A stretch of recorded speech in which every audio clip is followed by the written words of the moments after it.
The plane ride was hell. 7 hours cramped in a tin can, surrounded by people who looked as if they were fleeing something. Maybe they were. Maybe we all were. I'd been to a lot of dark places in my time, but something about this village, nestled deep in the Philippines, had my gut twisted in knots before I even touched down. Father Ignacio's letter had been vague, but the words "please come now" and "there's no time" screamed from the page. He wasn't one to beg, and when a man like that begs, you move. By the time I arrived, the sun was sinking into the horizon, casting long, jagged shadows over the village. The place looked like it had been forgotten by time. Dusty, weathered huts with thatched roofs and dirt roads beaten into submission by the endless cycle of foot traffic. Yet, despite its age, there was something alive about it. Not in the sense of people bustling around, but in the way the shadows moved when they shouldn't. Like eyes watching from every corner, just waiting for a misstep. I could feel it immediately. That underlying tension, a thick cloud of fear hanging in the air, suffocating the place. As I walked through the narrow dirt paths, the villagers kept their eyes low, avoiding me. They scurried about like rats, anxious and twitchy. Not a word, not a whisper. Just the occasional scrape of sandals on dirt and the soft whimpering of children clutching their mothers. I reached the church just as the last ray of light slipped beneath the horizon. The door creaked as I pushed it open, the inside smelling of old wood and incense, comforting, if I hadn't known better. Father Ignacio stood at the altar, his back to me, head bowed. His shoulders were rigid, like the weight of every soul in the village rested on him. Maybe it did. "You're late," he said, his voice a low rasp. "I came as soon as I could," I replied, stepping further into the dimly lit space. "What's going on here, Father?" He turned then, his face lined with exhaustion, his eyes bloodshot. There was no small talk, no pleasantries. He just motioned for me to follow him out the back of the church, through a door that led to a courtyard. "We found another one this morning," he said, his voice barely a whisper. "Her body, it's not for the faint of heart." I wasn't faint of heart. I'd seen things that would turn most people inside out, but nothing prepared me for what I saw when we stepped into the clearing behind the church. The smell hit me first, that unmistakable stench of rotting flesh, clinging to the air like damp wool. There, lying in the center of the courtyard, was what used to be a woman. Her body had been ripped apart. No, ravaged. It looked like she had been torn open from the inside, her chest cavity splayed wide like someone had cracked her open like a fucking lobster. Her organs were missing, just empty space where her lungs and heart should have been, the bones jutting out at unnatural angles, sharp and gleaming in the fading light. But it wasn't just the brutality of it, it was the precision. Whoever, whatever, did this took their time. There was no mess, no splatter, just clean cuts, as if someone had carefully removed everything vital and left the husk behind. Her skin was pale, almost translucent in the dim moonlight. But her face, that's what really got me. Her eyes were wide open, bulging with terror, mouth frozen in a silent scream. The kind of scream you can't hear but feel deep in your bones. It looked like she'd seen the devil himself before she died. "Jesus Christ," I muttered, crouching next to the body, inspecting the wounds. There was something off, something I couldn't put my finger on. It wasn't just the way her body was mangled, it was the way the skin had been peeled back, like someone had been feeding. Father Ignacio crossed himself, his voice trembling as he spoke. "This is the third one in 2 weeks. We've buried the others in haste, but this one's different. The others weren't this clean." "Clean?" I barked out a laugh. "Looks like a fucking butcher shop to me." He gave me a stern look. "I know what it looks like, but the others, they were ripped apart. This one, she chose her carefully. We're being hunted, Lucas." He didn't have to say what. I already knew. The stories, the folklore, it was all there, hiding behind the cracks in the villagers' whispers. I could feel it in the weight of the air, in the fear that clung to every surface. "The Aswang," I said, the word falling from my lips like a curse. A monster that wears the face of a woman by day and turns into something far worse by night. A shapeshifter, a predator that feeds on the unborn, the weak, and the dying. Father Ignacio nodded, his face pale. "She's here, in the village. I fear she hides among us in plain sight." My hand tightened on the handle of my knife. Then we're going to find her, Father. And when we do... I looked back at the mangled corpse on the ground, bile rising in my throat. She won't make it to sunrise. But even as I said the words, I felt a chill crawl up my spine. This was no ordinary hunt, and I had a sinking feeling that the village wasn't the only thing on the line. This time, I wasn't just chasing a monster. It was waiting for me. The night was suffocating, thick with humidity, and the kind of silence that set your teeth on edge. No insects buzzed. No wind rustled through the trees. Just an oppressive stillness, broken only by the steady crunch of my boots against the dry dirt as I patrolled the perimeter of the village. My rifle slung over my shoulder, charms dangling from my belt. Gifts from Father Ignacio meant to ward off evil. I wasn't the superstitious type, but something about this place, this thing I was hunting, made me grab every scrap of protection I could get. I wasn't alone. A couple of locals had volunteered to help me, though none of them looked too eager. Can't blame them. I wouldn't want to face down a monster that wears my neighbor's face either. But the fear in their eyes wasn't the only thing bothering me. It was the quiet. The way the village sat under the weight of the night, like it was waiting. Waiting for something to break. I kept scanning the darkness, the shapes of the huts and trees blending together in the dim moonlight. Every shadow felt like it was moving, shifting just out of sight. It wasn't long before I realized I wasn't breathing steady anymore, the tension coiling in my chest. I'd been on hunts before, but this one felt different. This one felt personal. Suddenly, a high-pitched scream pierced the night, sharp enough to make my blood run cold. It came from the north side of the village, near the tree line. Without thinking, I took off running, the locals scrambling behind me.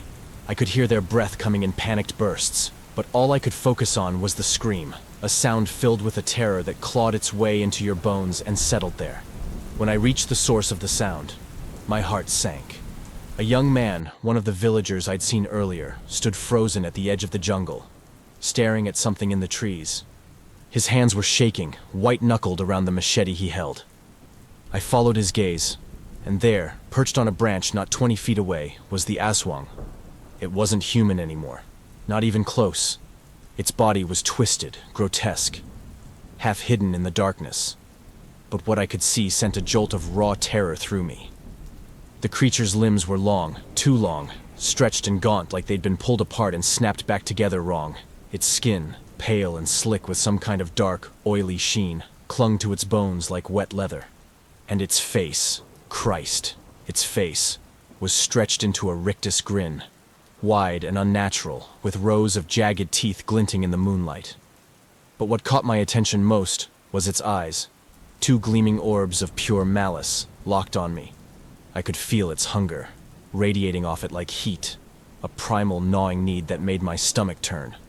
The stories didn't do it justice. This wasn't just a monster. This was a predator, and it had been waiting. Without warning, the Aswang leaped from the tree, its body unfurling midair like a fucking bat. It landed with a thud, claws digging into the dirt as it charged straight for us. The villager beside me dropped his machete and bolted, disappearing into the night. I didn't blame him. My body screamed at me to run too, but I forced myself to stand my ground, lifting the rifle, aiming for its twisted, snarling face. I squeezed the trigger, the shot echoing through the night like a thunderclap. The bullet struck home, slamming into the creature's shoulder. But instead of dropping, it let out a guttural, ear-splitting screech, more animal than human. It stumbled, black ichor spraying from the wound, but it didn't stop. It kept coming, faster now, fueled by rage and hunger. Shit! I cursed, trying to reload, but it was on me before I could even get the next round chambered. The impact knocked me off my feet, my head slamming into the ground as the Aswang's claws tore through my chest. The pain was blinding, white-hot, and I could feel the warm rush of blood soaking through my shirt, but I couldn't stop. I couldn't afford to. I jammed the butt of the rifle into the creature's face, hearing the crunch of bone as it recoiled, giving me just enough time to roll away. I scrambled to my feet, my breath coming in ragged gasps, the adrenaline drowning out the pain. The Aswang was already recovering, shaking its head, black blood dripping from its nose.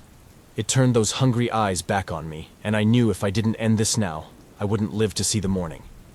I fumbled for one of the charms Father Ignacio had given me, a small vial of liquid. He said it was something that could hurt the creature, make it weak, but he hadn't been specific. I wasn't in the mood for specifics anyway. The creature lunged at me again, and this time I was ready. I threw the vial with all the force I could muster, watching as it shattered against the Aswang's chest. For a moment, nothing happened. Then it screamed, an unholy, soul-rattling shriek as the liquid sizzled against its skin, burning it like acid. The Aswang writhed, claws flailing, tearing at its own flesh as it stumbled back into the trees. It was weakened, but not dead. I could still hear it moving in the jungle, the sound of its labored breathing like a wounded animal. It was retreating, but not gone. Not yet. I dropped to my knees, blood pouring from the gashes in my chest, my body trembling with the aftermath of the fight. The villagers slowly emerged from the shadows, their faces pale, their eyes wide with fear. No one said a word. The Aswang would be back. And when it came, it would be angrier. Hungrier. This hunt was far from over. I woke up to the sound of my own breathing, ragged and uneven. The weight of the humid night pressed down on me like a wet blanket. The wounds across my chest burned, the gashes hastily stitched up by the village's shaman earlier that evening. The man worked fast, his hands steady despite his age, but it hadn't done much to dull the pain. I was no stranger to pain, though. It had become a part of me, a silent companion on every hunt. The small hut Father Ignacio had given me for the night wasn't much more than 4 walls and a roof, with a mat on the floor that served as a bed. The flickering glow of a single candle cast long shadows across the room, twisting and curling like they had minds of their own. I knew I wasn't alone, even if the village slept. The Aswang was still out there, licking its wounds, waiting. I pushed myself up, wincing as the stitches pulled tight against my skin. The shaman had left me a bottle of something, some sort of local brew that tasted like gasoline but did wonders for the pain. I took a long swig, feeling the liquid burn its way down my throat. Outside, the jungle was alive again, the chorus of insects and night creatures humming through the thick air. It was a small comfort to hear something other than my own heartbeat. I needed answers. The attack had shaken me more than I wanted to admit. That thing, whatever it had become, wasn't just feeding. It was hunting with a purpose. The Aswang wasn't some mindless beast. It knew me.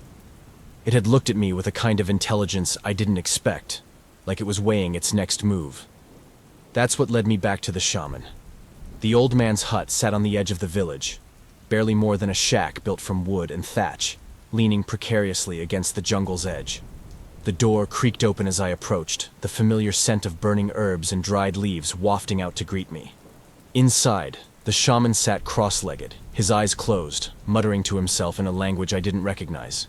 His skin was dark and leathery, his face etched with deep lines. But his eyes, when he opened them, were sharp, clear. "You've come for more than healing, I see," he said, his voice gravelly but sure. He didn't look at me as he spoke, instead focusing on the small fire burning in the center of the room.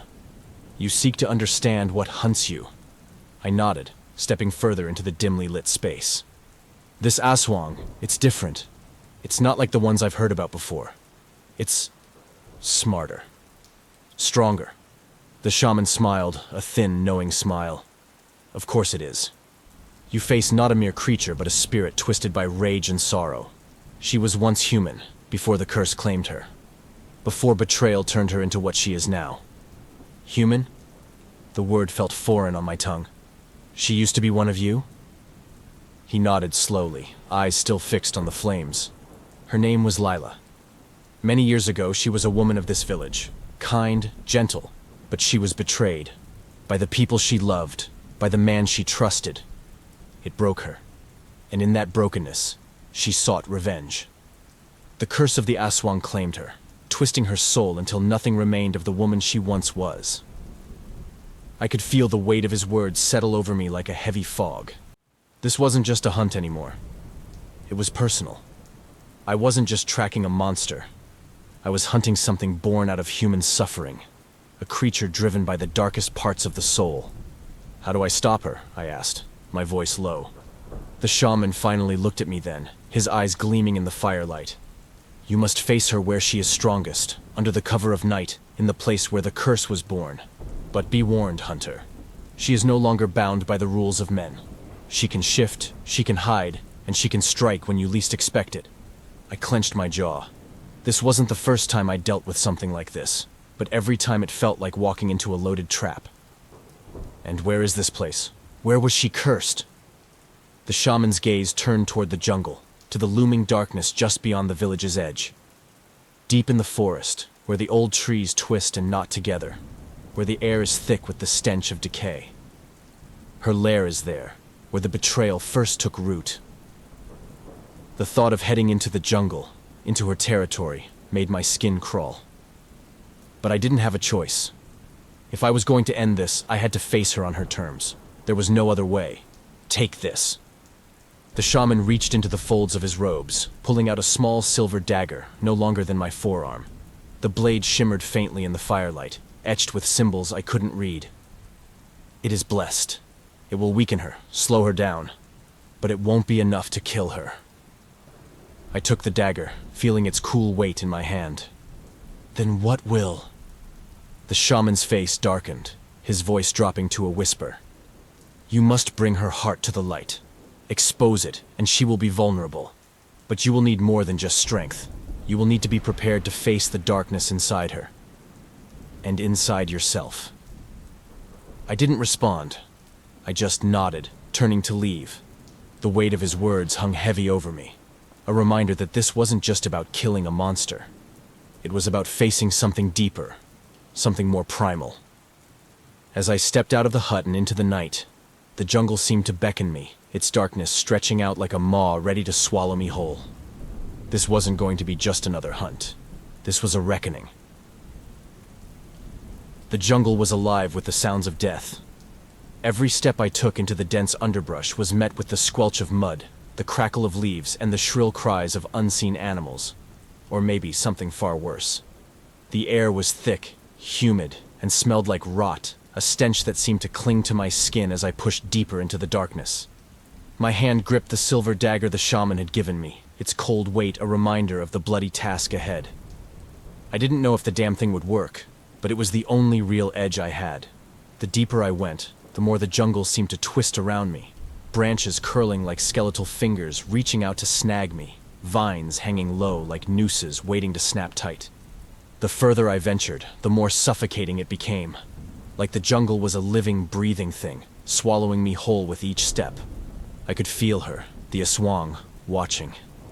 I could almost smell the acrid stink of her presence in the air, the way it made the hairs on the back of my neck stand on end. She was waiting for me, biding her time.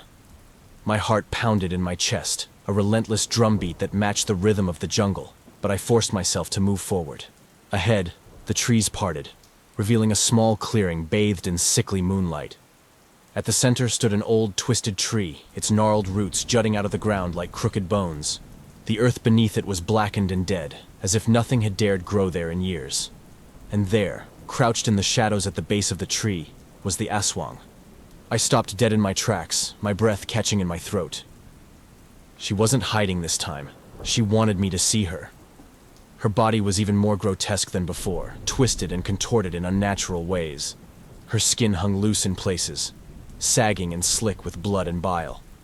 Her arms were long, almost twice the length of her body, ending in sharp, clawed fingers that dug deep into the earth. But it was her face that made my stomach churn. It was barely human anymore, stretched wide in a horrific grin, her mouth filled with jagged teeth, each one coated in a sickly sheen of blood. And her eyes, those cold, dead eyes, locked onto me with a hunger that was palpable. "Lucas," she hissed, her voice a guttural rasp that seemed to echo through the clearing. "You came," she whispered. I didn't respond. I couldn't. My grip tightened around the dagger, my knuckles turning white as I prepared for the inevitable. She rose to her feet, slow and deliberate, her bones cracking and popping with the movement. She was taller now, towering over me by at least 2 feet. Her body quivered, trembling with barely restrained violence, as if she was holding herself back from ripping me apart right then and there. "You think you can kill me?" she whispered lowly, stepping closer, her breath hot and rancid against my face. "I was once like you, flesh, blood, but now..." Her lips curled back in a sneer, exposing more of those blood-stained teeth. Now I am eternal. I felt a chill crawl down my spine, but I didn't let it show. You're just a corpse that hasn't figured out it's dead yet. The Aswang's laugh was a low, guttural sound, dripping with malice. We'll see. And then she lunged. The world exploded into chaos. Her claws came at me faster than I could react, slicing through the air with a hiss. I barely dodged in time, the tips of her claws grazing my shoulder, leaving a burning trail of blood in their wake. Pain flared, but I shoved it aside, ducking and weaving as she struck again and again, each blow faster, more vicious than the last. I couldn't keep up. She was too fast. I slashed at her with the dagger, but she moved like a shadow, her body twisting and bending in ways that defied reason. Her claws grazed my chest, tearing open the stitches from the previous wound. Blood poured down my torso, soaking my shirt. But I didn't stop. I couldn't. This was it. It was her or me. I swung the dagger wildly, catching her across the arm. The blade sizzled on contact, the symbols glowing faintly as her flesh burned beneath it. She let out a howl of pain, recoiling, black ichor dripping from the wound. But it wasn't enough. She barely seemed phased. Before I could react, she was on me again. Her claws ripping into my side, tearing through flesh and muscle like paper. I screamed, the sound raw and guttural, as I felt her claws dig deeper, raking across my ribs. My vision blurred, the pain overwhelming, but I forced myself to keep going. With a final burst of strength, I drove the dagger into her chest, right between her ribs. The blade sank in deep, the symbols on it flaring with a blinding light as her flesh sizzled and burned. The Aswang let out a screech, her body convulsing as the dagger did its work, but even as her skin bubbled and melted around the wound, she didn't stop. Her hand shot out, gripping my throat in a vice-like grip, lifting me off the ground. I clawed at her hand, gasping for air, my vision going dark as her grip tightened. "Do you feel it, Hunter?" she snarled, her voice dripping with venom. "Do you feel the life slipping away? This is how they all died. This is how I will make you mine." Her face twisted into a grin, her teeth gleaming in the moonlight as she leaned in closer, her breath hot and rancid against my skin. I could feel my strength fading, the world spinning around me, but I wasn't done yet. With the last bit of strength I had left, I reached for the dagger still lodged in her chest and twisted it, hard. The effect was immediate. The Aswang's body convulsed violently, her grip loosening just enough for me to break free. I stumbled back, gasping for air as I watched her body writhe and twist, the light from the dagger spreading through her like wildfire. Her skin bubbled and cracked, black ichor pouring from every wound as her flesh began to melt away, revealing the twisted bones beneath. And then she screamed, a sound so inhuman, so filled with agony and rage that it felt like the very air around us was vibrating with the force of it. Her body collapsed to the ground, twitching and spasming as the light consumed her. For a moment, it seemed like she would burn away completely, leaving nothing but ash in her wake. But then she stopped. The jungle fell silent. I stood there panting, blood pouring from my wounds as I stared down at the smoldering remains of the Aswang. The jungle was eerily silent. The Aswang's mangled, smoldering remains lay twisted and broken at my feet. Her once terrifying form had been reduced to a grotesque pile of flesh and bone, twitching faintly in the moonlight. The stench of burning skin and that foul metallic tang of blood still hung in the air, clinging to my throat like a chokehold. I could barely stand, the wounds on my chest and side burning with every breath I took. But I couldn't take my eyes off her. Even in death, there was something unsettling about her, like the curse still lingered in the air. I forced myself to kneel beside her, every muscle in my body screaming in protest. I could hear the shaman's words echoing in my mind. You must bring her heart to the light. My hands trembled as I reached for the dagger still buried in her chest, the blade glowing faintly, covered in her blackened blood. With a firm pull, I yanked it free, watching the thick, oily blood drip from the blade like tar. Her body twitched again, the last vestiges of life flickering out, and then I saw it, her heart, faintly pulsing beneath the ruined flesh. I hesitated. The heart still beat, weak but steady, nestled inside the broken remains of her chest. It was smaller than I expected, no larger than a clenched fist, and black as night, gleaming with an unnatural sheen. I knew what I had to do. I had to destroy it, expose it to the light. But standing there, knife in hand, I couldn't help but feel the weight of the thing's humanity. She had once been a woman, a part of this village, a victim of her own tragedy. But the choice was clear. If I hesitated, if I let this thing live, the curse would continue. The village would continue to suffer. More bodies would pile up, torn apart like so much carrion. I gritted my teeth and plunged the dagger into the heart, dragging it across with a swift, precise motion. The moment the blade pierced the flesh, the heart burst, a fountain of black ichor spilling out, hissing as it hit the ground. The heart convulsed once, twice, and then crumbled to dust in my hand. The remains of the Aswang let out a final sickening shudder, and then it was over. It was done. The weight that had been pressing down on the jungle lifted, as though the very air had exhaled a long-held breath. The oppressive stillness vanished, replaced by the soft rustling of leaves and the distant cries of the nocturnal creatures that had been too afraid to come out before. The curse was broken. I staggered back, collapsing against a tree. My hands were slick with blood, my own and hers. My body felt like it was on the verge of giving out, my vision swimming as the adrenaline finally wore off. I closed my eyes, taking in a long, shaky breath, trying to center myself. But the weight of everything that had happened hung over me, refusing to let go. After what felt like hours, I managed to get to my feet. My legs shook, but I forced them to carry me back to the village, step by agonizing step. By the time I emerged from the jungle, the first light of dawn was breaking over the horizon, casting a soft glow over the village. The place was eerily quiet, as if they were still waiting for the inevitable. Father Ignacio stood at the edge of the village, his face pale and drawn, but his eyes brightened when he saw me. "It's done?" he asked, though he already knew the answer. I nodded, too exhausted to speak. He stepped forward, his hand gripping my arm as he helped me the rest of the way into the village. The locals slowly emerged from their homes, cautious, unsure if it was really over. They didn't speak, but their eyes told me everything. They knew. They felt it too. Ignacio led me back to the church, where the shaman was waiting, already preparing some kind of poultice for my wounds. I collapsed onto one of the wooden pews, my body aching in ways I hadn't thought possible. I didn't fight when the shaman began cleaning the cuts, muttering under his breath as he worked. "It is over," Father Ignacio said, standing over me, his face a mixture of relief and sorrow. "The village is safe now. You've done what we couldn't." I looked up at him, my throat dry, my voice barely a rasp. "It's never really over, is it?" He didn't answer. He didn't need to.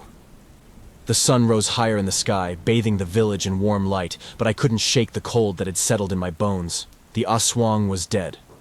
The village was safe. But something about this hunt stuck with me, deeper than most. Maybe it was because she had been human once.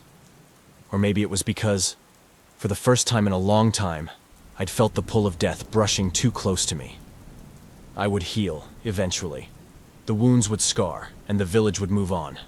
But I knew that as long as I kept hunting, as long as I kept going after the things that lurked in the dark, there would always be another monster, another battle. This life wasn't meant to be easy, but it was mine. Father Ignacio stayed silent as the shaman finished bandaging me up. The village returned to life around us, the people picking up the pieces of their lives. I stood slowly, testing my weight, the pain still there but dulled by exhaustion and whatever the shaman had given me. I strapped my gear back on, readying myself for the road ahead. "Where will you go now?" Father Ignacio asked quietly. I looked out toward the jungle, toward the path I'd already started down, and gave a small, tired smile. There's always another hunt. Another monster waiting in the dark.